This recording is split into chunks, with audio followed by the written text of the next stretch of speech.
Ito ang reading mo, Capricorn. Welcome back to our channel. Naway nasa mabuti kayong kalagayan while watching the channel. Sa general reading, kayo nang bahalang magpalit-palit ng situation nyo sa reading ko.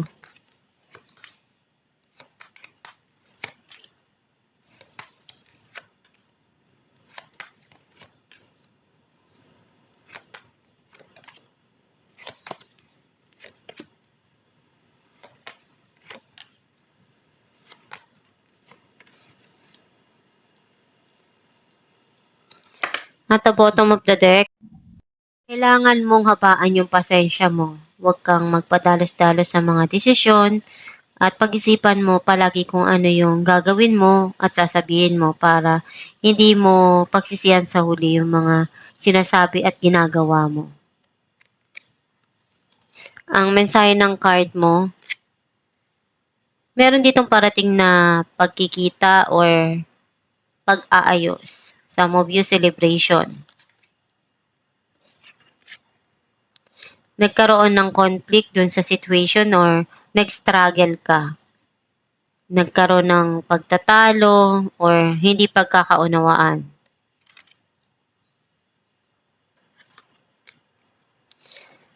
Meron dito na darating sa'yo na minamanifest mo na blessing, either financial or ikaw yung magbibigay.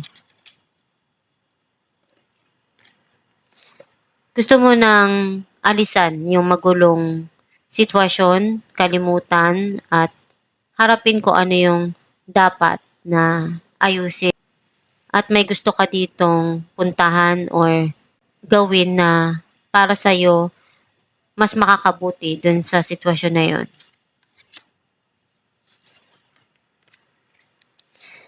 Merong tao na nagbibigay ng advice sa'yo na makakatulong dun sa sitwasyon or may tao na nagsusungit sa'yo. You feel pain inside, nasaktan ka, iniiyak mo yun. Some of you, nalungkot ka ng sobra-sobra.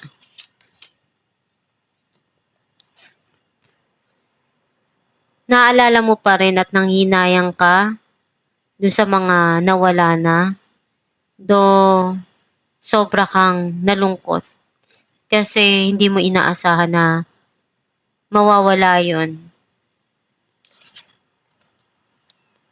or mangyayari yon.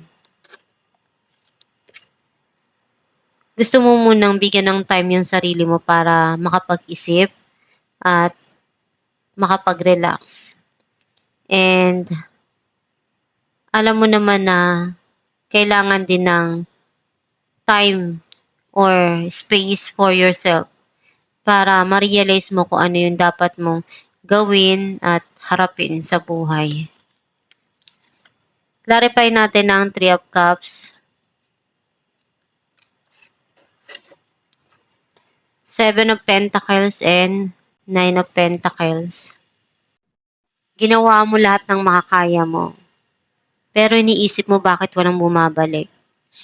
Gusto mong makipag-ayos at makipagkita pero masaya ka na kung ano yung meron ka ngayon, yung freedom na nakukuha mo or naibigay sa'yo, nakita mo na mas okay pala. Kasi nagagawa mo yung gusto mo. Nakukuha mo yung gusto mo. Clarify natin ang Ace of Pentacles, Death, and 3 of Swords. May parating dito na changes and transformation. Minamanifest mong makuha yung gusto mo, either sa financial or yung magpapasaya sa puso mo. Clarify natin ang King of Swords, Queen of Swords, and Ace of Cups. May darating dito na bagong romance or relationship na magiging maganda yung pakikisama, yung connection. And kung dati nagka-clash kayo sa isa't isa kasi hindi magtugma yung mga idea nyo, yung mga gusto niyo sa buhay. And unti-unting bibigyan niyo ng time yung sarili niyo para mag-grow. At nare-realize niyo kung ano yung para talaga sa inyo. Clarify natin ang Five of Cups, the Empress, and Two of Cups. Pinupunuan mo lahat ng pagkukulang. And kahit na alam mong may mga nangyari sa nakaraan na sobrang nagpalungkot para sa'yo, ngayon naiisip mo na mas gusto mong bigyan yung sarili mo ng time, ibigay yung nararapat para sa'yo, yung deserve mo. Mas gusto mong unahin kung ano yung maibibigay mo sa sarili mo na magpapasaya para sa'yo. Clarify natin ang Five of Wands, the Hermit, and Ace of Pentacles. Naglulook back ka pa rin sa mga nangyari, hindi mo makalimutan yun. Kasi sobra kang nag-struggle doon. And minamanifest mo na mabago yun. Makuha mo kung ano yung gusto mo. At ma-achieve mo yung goal mo. Clarify natin ang Six of Swords, Two of Swords, and the Devil. Marami kang pagsubok na pinagdaanan at na-overcome mo yun. Mas gusto mo na lang isipin yung kinabukasan mo, harapin yung dapat na harapin, at ayusin yung dapat ayusin. Though you feel connected pa rin dun sa past na situation or tao na hindi mo mapakawalan. Clarify natin ang Three of Swords, Two of Wands, and Ace of Swords. Marami kang plano at pangarap sa buhay na gusto mong matupad, ma-achieve. And may mga idea na nagda-download or dumarating sa isipan mo.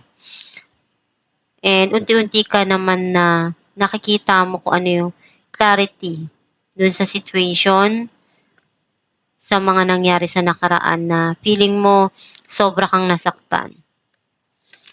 Clarify natin ang Four of Swords,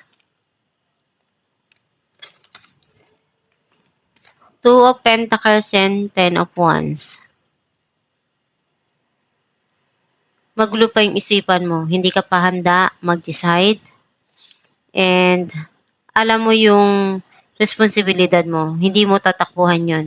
Alam mo kung kailan ka kailangan na ibigay yung dapat dun sa isang sitwasyon. Napagod ka eh.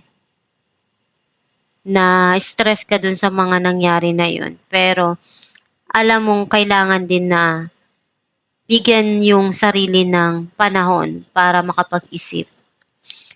Alamin natin ang mensahe ng iyong gabay.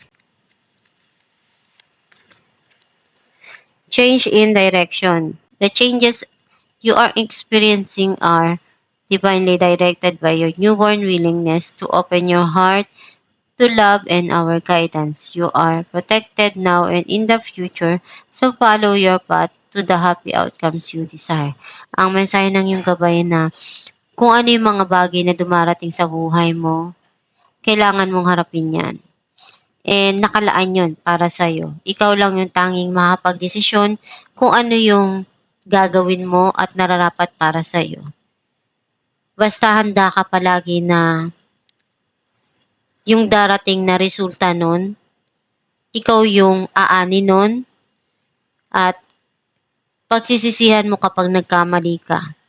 Kaya kailangan mong pag-isipan ng mabuti kung iyon talaga yung desisyon mo para dumating man yung panahon na makita mo yung resulta ng mga desisyon mo, handa ka doon.